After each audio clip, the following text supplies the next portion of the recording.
ನಮಸ್ಕಾರ. ನಮಸ್ಕಾರ ಆತ್ಮೀಯ ರೈತ ಬಾಂಧವರೇ. ಇವತ್ತು ನಾವು ಸ್ಫೂರ್ತಿ ಟ್ರೇಡರ್ಸ್ ತೊಗರ್ಸಿ ಓನರು ಮಾಲೀಕರು ಬಸವಂತಪ್ಪ ಅಂತೇಳಿ ಅವರ ತೋಟದಲ್ಲಿದ್ದೀವಿ. ನಮಸ್ಕಾರ ಬಸವಂತಪ್ಪ ರೇ. ನಮಸ್ಕಾರ ಸರ್. ಯಾವ ಶುಂಠಿ ಇದೆ ತಳಿ ಬಸವಂತ ಸರ್? ಇದು ಹಿಮಾಚಲ ವೆರೈಟಿ ಶುಂಠಿ. ಹಿಮಾಚಲ ವೆರೈಟಿ ಶುಂಠಿ. ನಾವಿಲ್ಲಿ ಇವತ್ತೇನು ಅಂದರೆ, ಇವರು ಒಂದು ಫರ್ಟಿಲೈಸರ್ ಶಾಪ್ನವರಾಗಿ ನಂತರ ಈ ದೇಸಿ ಕ್ಲಾಸನ್ನು ಈ ಸದ್ಯದರಲ್ಲಿ ದೇಸಿ ಕ್ಲಾಸ್ನಲ್ಲಿ ಸ್ಟ್ಯಾಂಡರ್ಡ್ ಸ್ಟೂಡೆಂಟ್ ಅವರು. ಮತ್ತು ಇನ್ನು ಒಳ್ಳೆ ಅವರ ಬಿಸ್ನೆಸ್ಸು ಇದೆ ತೊಗರ್ಸಿಯಲ್ಲಿ. ಅವರೇ ಸ್ವಂತನೂ ಶುಂಠಿ ಬೆಳೀತಾ ಇದ್ದಾರೆ. ಎಷ್ಟು ವರ್ಷದಿಂದ? ಸುಮಾರು 25 ವರ್ಷದಿಂದ ಅವರು ಶುಂಠಿ ಬೆಳೀತಾ ಇದ್ದಾರೆ.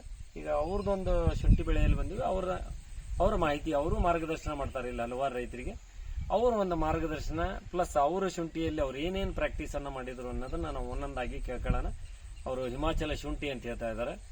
ಬಸವಂತಣ್ಣರೇ, ನಮಗೆ ನೀವು ಏನು ನೈಜವಾಗಿ ಈಗ ಎಷ್ಟು ದಿನದ ಬೆಳೆ ಇದು ಸರ್? ಇದು ಆಕ್ಚುಲಿ ಒಂದು 110 ದಿವಸದ ಬೆಳೆ ಸರ್. 110 ದಿವಸದ ಬೆಳೆಗೆ ನೀವು ಪ್ರಾರಂಭದಿಂದ ಏನೇನು ಮಾಡಿದಿರಿ ಅನ್ನೋದನ್ನ ನಮ್ಮ ರೈತರಿಗೆ ಒಂದು ಮಾಹಿತಿಯನ್ನು ಕೊಡಿ ಸರ್. ನಾವು ಸ್ಟಾರ್ಟಿಂಗ್ ಬಂದ್ಬಿಟ್ಟು ಫೆಬ್ರವರಿಲಿ ಉಳುಮೆ ಮಾಡಿ ಲ್ಯಾಂಡನ್ನು ಪ್ರಿಪ್ರೇಷನ್ ಮಾಡ್ಕೊಂಡ್ವಿ. ಪ್ರಿಪ್ರೇಷನ್ ಮಾಡೋ ಹೊತ್ತಿಗೆ ಲ್ಯಾಂಡಿಗೆ ಏನೂ ಸೇರಿಸಲಿಲ್ಲ. ಫಸ್ಟಿಗೆ ಸಾಯಿಲ್ ಟೆಸ್ಟ್ ಮಾಡಿಸಿದ್ವಿ, ಮಣ್ಣು ಪರೀಕ್ಷೆ ಇಟ್ಕೊಂಡ್ಬಿಟ್ಟು. ಆಮೇಲೆ ಬಿತ್ತನೆ ಪೂರ್ವದಲ್ಲಿ ಬೀಜಕ್ಕೆ ಬೀಜೋಪಚಾರ ಮಾಡಿದ್ವಿ. ಬೀಜಕ್ಕೆ ನಾವು ಒಂದು 50 ಗ್ರಾಮ್ ಬೀಜ ಮುರಿದು ಅದಕ್ಕೆ ಒಂದು ಕೆಮಿಕಲ್ ಬೀಜೋಪಚಾರ ಮಾಡಿದ್ವಿ. ತದನಂತರ ಕೆರಾನ್ ಕಂಪನಿಯ ಬೀಜೋಪಚಾರನ ಮಾಡಿದ್ವಿ. ಕೆರಾನ್ ಕಂಪನಿಯ ಒಂದು ಜರ್ಮಿಟಾನ ಇದನ್ನು ವಸ್ತುವನ್ನು ಬಳಸಿ ನಾವು ಬೀಜೋಪಚಾರ ಮಾಡಿದ್ವಿ. ಬೀಜೋಪಚಾರ ಮಾಡಿದ್ಮೇಲೆ ಶುಂಠಿ ಬಿತ್ತನೆಗೆ ಬಂದ್ವಿ. ಬಿತ್ತನೆ ಎಲ್ಲ ಮಾರ್ಚ್ 21ನೇ ತಾರೀಕಿಗೆ ಬಿತ್ತನೆ ಮಾಡಿದ್ವಿ. ಬಿತ್ತನೆ ಮಾಡುವ ಪೂರ್ವದಲ್ಲಿ ನಾವು ಏನು ಮಾಡಿದ್ವಿ, ಭೂಮಿಗೆ ನಾವು ಟ್ರೈಕೋಡರ್ಮ, ಸುಡಮನಸ್ಸು, ಮೆಟ್ರಾಜಿಯಮ್ಮು, ಆಮೇಲೆ ಈ ಥರದ ಪದಾರ್ಥಗಳನ್ನು ನಾವು ಮಡಿಗೆ ನಾವು ಹಾಕಿ ಬೀಜ ಹಾಕಿದ್ವಿ. ಹಾಕಿದ ಮೇಲೆ ನಾವು ಬೀಜ ಬಿತ್ತನೆಯ 20ನೇ ದಿವಸಕ್ಕೆ ಮತ್ತೇನು ಮಾಡಿದ್ವಿ ಅಂದರೆ, ಇಲ್ಲೊಂದು ಎಲ್ಲರೂ ಒಂದು ಶುಂಠಿ ಕಾಣಿಸ್ಬೇಕಾದ್ರೆ ಏನು ಮಾಡಿದ್ವಿ, 1 ಎಕರೆಕ್ಕೆ 2 ಲೀಟ್ರ್ ಟ್ರೈಕೋಡರ್ಮ, 2 ಲೀಟ್ರ್ ಸುಡಮನಸ್ಸು, 2 ಲೀಟ್ರ್ ಮೆಟ್ರಾಜಿಯಮ್ಮು, ಒಂದು 2 kg ರ್ಯಾಪಿಡಾನು, ಬೇಸಿಕ್ ಹಂತದಲ್ಲೇ ರ್ಯಾಪಿಡಾನು, ಆಮೇಲೆ ಅದಕ್ಕೆ ಬಾಸ್ ಅಂತ ಒಂದು ಲಿಕ್ವಿಡ್, ಕೆರಾನ್ ಬಾಸ್ ಲಿಕ್ವಿಡನ್ನು ಮತ್ತು ಓನಿಟಾನ್ ಇದ್ರ ಜೊತೆಗೆ ಮಿಕ್ಸ್ ಮಾಡಿ ನಾವು ಪೂರ್ತಿ ಇದಕ್ಕೆ ಎಕರೆಕ್ಕೆ 4 ಬ್ಯಾರಲ್ ನಂಗೆ ಡ್ರಂಚ್ ಮಾಡಿದ್ವಿ. 20ನೇ ದಿನಕ್ಕೆ ಶುಂಠಿ ಬಿತ್ತನೆ 20ನೇ ದಿವಸಕ್ಕೆ ಡ್ರಂಚ್ ಮಾಡಿದ್ವಿ. ಅಲ್ಲೊಂದು ಮೊಳಕೆ ಕಾಣೋ ಒಂದು ಡ್ರಂಚಿಂಗ್ ಮಾಡಿದ್ವಿ. ಆಮೇಲೆ ನಾವೇನು ಮಾಡಿದ್ವಿ, ನಾವು ಅದಾದ ನಂತರ ಈ ಡ್ರಂಚಿಂಗ್ ನಂತರ ಅಂದರೆ ನಾವು ಬಿತ್ತನೆಯ 40ನೇ ದಿವಸಕ್ಕೆ ಒಂದು 50% ಶುಂಠಿ ಹುಟ್ಟಿತ್ತು. ಅಂದರೆ ಜರ್ಮಿಟಾನ್ ಹಾಕಿರೋದ್ರಿಂದ ಚೆನ್ನಾಗಿ ಹುಟ್ಟಿತ್ತು. 40ನೇ ದಿವಸಕ್ಕೆ ಒಂದು ಫರ್ಟಿಲೈಸರ್ ಕೊಟ್ವಿ. ಫರ್ಟಿಲೈಸರ್ ಏನು ಕೊಟ್ವಿ ಅಂತಂದರೆ, ಯಾರ ಕಂಪ್ನಿಯ ಯಾರ ವಿನ್ನರ್ ಅಂತೇಳಿ ಎಕರೆಕ್ಕೆ 20 kg ಕೊಟ್ವಿ. ಅದು ಡ್ರಂಚಿಂಗ್ ಮುಖಾಂತರನೇ ಕೊಟ್ವಿ. ಅವಾಗ ಯಾರ ವಿನ್ನರ್ ಅಂತೇಳಿ 20 kg ಕೊಟ್ವಿ. ಒಂದು ಡ್ರಂಚಿಂಗ್ ಕೊಟ್ವಿ 40ನೇ ದಿವಸಕ್ಕೆ. ಆಮೇಲೆ ಅದಾದ ನಂತರ ಒಂದು ಗೊಬ್ಬರ ಕೊಟ್ವಿ.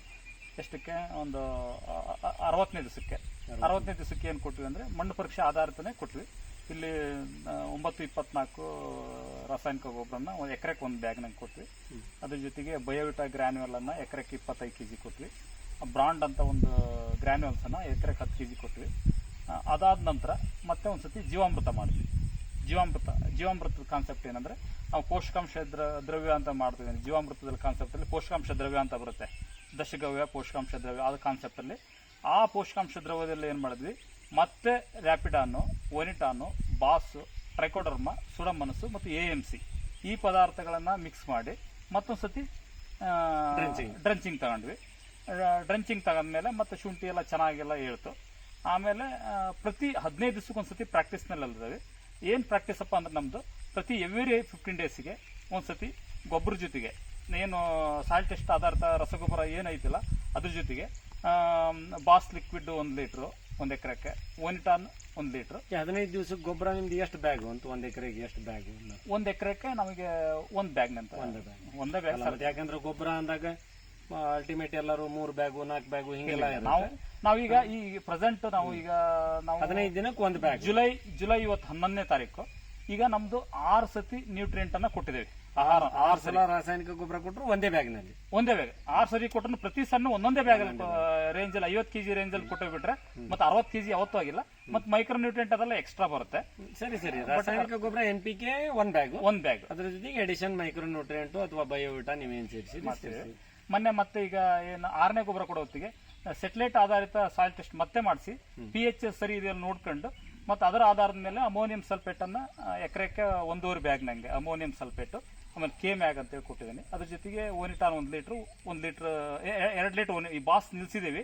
ಓನಿಟಾನ್ ಅನ್ನ ಜಾಸ್ತಿ ಮಾಡಿದೀವಿ. ಅಪ್ ಟು ಬಾಸ್ ಓನಿಟೋನು ಮಿಕ್ಸ್ ಮಾಡಿ ಒಂದ್ ಎಕರೆಗೆ ಇಲ್ಲಿವರೆಗೂ ಎಷ್ಟಾಗಿದೆ? ಟೋಟಲ್ ಒಂದ್ ಎಕರೆಗೆ 11 ಲೀಟರ್ ಹೋಗಿದೆ. 11 ಲೀಟರ್ ಕಂಪನಿ ವತಿಯಿಂದ 12 ಲೀಟರ್ ನಿಮ್ ಗೈಡ್ ಇರೋದು. ನಮ್ದು ಇನ್ನೊಂದು 4-5 ಲೀಟರ್ ಹೋಗ್ಬೋದ್ರಿ. ಇಲ್ಲ ಇನ್ನೂ 5-6 ಲೀಟರ್ ಹೋಗ್ಬೋದು. ಸ್ಪ್ರೇ ಮುಖಾಂತರ ಅದು ಇದು ಸ್ಪ್ರೇದಲ್ಲೂ ಬಳಸಿರಿ, ಗೊಬ್ಬರದಲ್ಲೂ ಬಳಸಿರಿ. ಮತ್ತೆ ಇನ್ನು ಲ್ಯಾಮಿನ್ ಎಲ್ಲ ಬರುತ್ತಲ್ಲ, ಲ್ಯಾಮಿನ್ ಅದೆಲ್ಲ ಸೇರಿದ್ರೆ ನಿಮ್ಗೆ ಹೆಚ್ಚು ಕಡಿಮೆ ಒಂದ್ ಎಕರೆಗೆ 20 ಲೀಟರ್ ಹೋಗುತ್ತೆ. ಬಟ್ ನಮಗೆ ಫಸ್ಟಿಗೆ ಈಗ ರಿಸಲ್ಟ್ ಶುರುವಾಗಿದೆ. ಸಿಕ್ಕಾಬಟ್ಟೆ ಮರಿಗಳ ಸಂಖ್ಯೆ ಜಾಸ್ತಿ ಬರ್ತಾ ಇದೆ. ಸ್ಟೆಮಿನೋ ಚೆನ್ನಾಗಿದೆ, ತುಂಬಾ ಅದ್ಭುತವಾಗಿ ಗರಿ ಅಗಲನೂ ಚೆನ್ನಾಗಿ ಎಲಾಂಗ್ನೇಷನ್ ಆಗಿ ಗರಿಗಳೆಲ್ಲ ಬರ್ತಾರೆ. ಮತ್ತೆ ಯಾವುದೇ ರೋಗ ಬಾಧೆ ಏನೂ ಇಲ್ಲ, ಬಹಳ ನೀಟಾಗಿ ಬರ್ತಾ ಇದೆ. ಜನ ವಿಸಿಟ್ ಮಾಡಿದ್ದಾರೆ ಈಗ ಇದನ್ನ ನಮ್ಮ ರೈತರೆಲ್ಲ ಬಂದು ನೋಡ್ತಾರೆ, ನಮ್ಮ ಫಾರ್ಮರ್ಸ್ ಎಲ್ಲ ಬಂದು ನೋಡ್ತಾರೆ. ನಾನು ಇದಷ್ಟೇ ಅಲ್ಲ, ನಂದು 180 ಜನ ರೈತರು ನನ್ನ ಫಾಲೋ ಅಪ್ ನಲ್ಲಿದ್ದಾರೆ. ನಾ ಹೇಳಿದಂಗೆ ಸಾಯಿಲ್ ಟೆಸ್ಟ್ ಮಾಡಿಸಿದ್ದಾರೆ. ಅದ್ರ ಪ್ರಕಾರ 180 ಜನ ರೈತರು, ಸಣ್ಣ ರೈತರು, ದೊಡ್ಡ ರೈತರಲ್ಲ, 2 ಎಕರೆ 3 ಎಕರೆ 5 ಎಕರೆ 4 ಎಕರೆ ಅರ್ಧ ಎಕರೆ 10 ಗುಂಟೆ ಇಂಥ ರೈತರು ಹೆಚ್ಚು ಕಮ್ಮಿ 180ರಿಂದ ಜಾಸ್ತಿ ಅದಾರೆ. ನನ್ನ ಬುಕ್ಕಲ್ಲಿ ನನ್ನ ರಿಜಿಸ್ಟ್ರಲ್ಲಿ ಬರೋದು 180 ಜನ ರೈತರು ಅದಾರೆ. ಅವರೆಲ್ಲ ನನ್ನ ಮಾಹಿತಿ ಪ್ರಕಾರ ಮಾಡ್ತಾರೆ, ಚೆನ್ನಾಗಿ ಬೆಳೆದ್ರೆ. ಇಲ್ಲಿವರೆಗೂ ಯಾರೋ ಕೊಳೆ ಪಳೆ ಅಂತ ಏನಿಲ್ಲ. ಸಣ್ಣ ಪುಟ್ಟ ಎಷ್ಟು ಬಾರಿ ಇದ್ರ ಮೇಲೆ ಸ್ಪ್ರೇ ಮಾಡಿದೀನಿ? ಸ್ಪ್ರೇ ನಾನು 3 ಸ್ಪ್ರೇ ತಗೊಂಡೇನ್ರಿ ಇಲ್ಲಿವರೆಗೂ. ಔಷಧಿಯನ್ನ 3 ಸರಿ ಸ್ಪ್ರೇ ಮಾಡೇನಿ. ಮತ್ತೆ ನ್ಯೂಟ್ರಿಯೆಂಟ್ ಅನ್ನ ಸಪ್ರೇಟ್ ಆಗಿ, ನಾನು ಔಷಧಿ ಜೊತೆಗೆ ನ್ಯೂಟ್ರಿಯೆಂಟ್ ಮಿಕ್ಸ್ ಮಾಡಲ್ಲ, ಸಪ್ರೇಟ್ ಆಗಿ ಮಾಡೋದ್ರಿಂದ 6 ಸ್ಪ್ರೇ ತಗೊಂಡಿದ್ದೀನಿ. 6 ಸ್ಪ್ರೇದಲ್ಲಿ ಹುಳುವಿಗಾಗಿ ಎಷ್ಟು ಬಾರಿ ಮಾಡಿದ್ರಿ? ಹುಳುವಿಗಾಗಿ 3 ಸರಿ ಮಾಡಿದ್ದೀನಿ. 3 ಬಾರಿ ಹುಳುವಿಗಾಗಿ. ರೋಗಕ್ಕೆ 1 ಸರಿ ಮಾಡಿದ್ದೀನಿ. ಒಂದ್ಸಲ ರೋಗಕ್ಕೆ ಮಾಡಿದ್ರಿ, 3 ಸಲ 2 ಸತಿ ಹುಳುವಿಗಾಗಿ ಮಾಡಿದ್ದೀನಿ. 2 ಸಲ ಹುಳುವಿಗೆ ಮಾಡಿ, 1 ಸತಿ ರೋಗಕ್ಕೆ ಮಾಡಿದ್ದೀನಿ.